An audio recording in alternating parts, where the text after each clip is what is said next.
Sybarite. À la campagne d'où je viens, disait un Sybarite, j'ai aperçu des gens qui creusaient un fossé. Rien qu'à les voir, il m'est venu une courbature.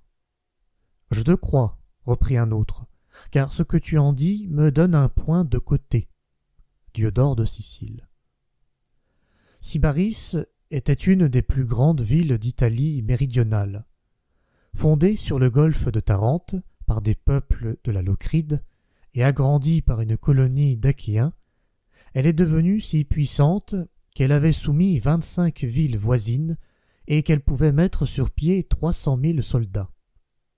Mais toutes les gloires, toutes les antiques splendeurs de l'Italie ne sont plus aujourd'hui que de monceaux de cendres, et la ville de Sybaris serait tombée dans l'oubli comme tant d'autres, si elle n'était rendue célèbre par sa mollesse et sa corruption. Il n'est resté de cette grandeur passée que le souvenir de sa décadence. Les Sybarites étaient parvenus, il est vrai, à des raffinements peu ordinaires. On avait banni de la ville tous les métiers qui, par leur bruit, pouvaient troubler le repos des habitants. Le coq lui-même avait été chassé.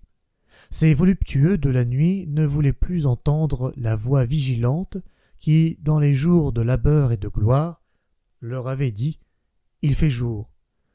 Brillat Savarin, Grimaud, Berchoux et vous tous, classiques de la table, que pensez-vous des Sybarites qui, dit-on, faisaient leurs invitations à dîner 1 an d'avance pour avoir tout le loisir nécessaire de préparer un repas délicat?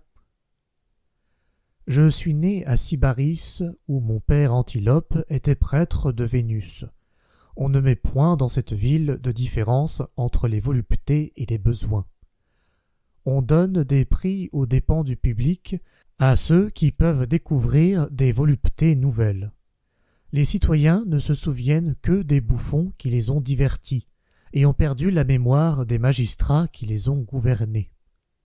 Les hommes sont si efféminés, leur parure est si semblable à celle des femmes, ils composent si bien leur teint, ils se frisent avec tant d'art, ils emploient tant de temps à se corriger à leur miroir, qu'il semble qu'il n'y ait qu'un sexe dans toute la ville.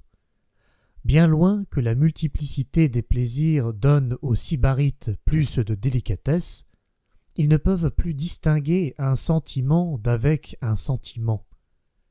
Ils passent leur vie dans une joie purement extérieure. Ils quittent un plaisir qui leur déplaît pour un plaisir qui leur déplaira encore. Tout ce qu'ils imaginent est un nouveau sujet de dégoût. Leur âme, incapable de sentir les plaisirs, semble n'avoir de délicatesse que pour les peines. Un citoyen fut fatigué toute une nuit d'une rose qui s'était repliée dans son lit. La mollesse a tellement affaibli leur corps qu'ils ne sauraient remuer les moindres fardeaux. Ils peuvent à peine se soutenir sur leurs pieds. Les voitures les plus douces les font évanouir. Lorsqu'ils sont dans les festins, l'estomac leur manque à tous les instants. Ils passent leur vie sur des sièges renversés, sur lesquels ils sont obligés de se reposer tout le jour sans être fatigués. Ils sont brisés quand ils vont languir ailleurs. Montesquieu, Le temple de Cnide. Les hommes efféminés ou corrompus, que nous appelons par comparaison des Sybarites, sont loin encore de leur célèbre devancier, et ils pourraient, à la rigueur, se tenir pour offensés. Sybaris fut détruite par les Crotoniates dans le VIe siècle avant Jésus-Christ. Reconstruite par les Athéniens un siècle plus tard, sous le nom de Thurium, elle tomba enfin au pouvoir des Romains, qui la nommèrent Copia. C'est aujourd'hui une petite bourgade appelée Torre Brodogneto.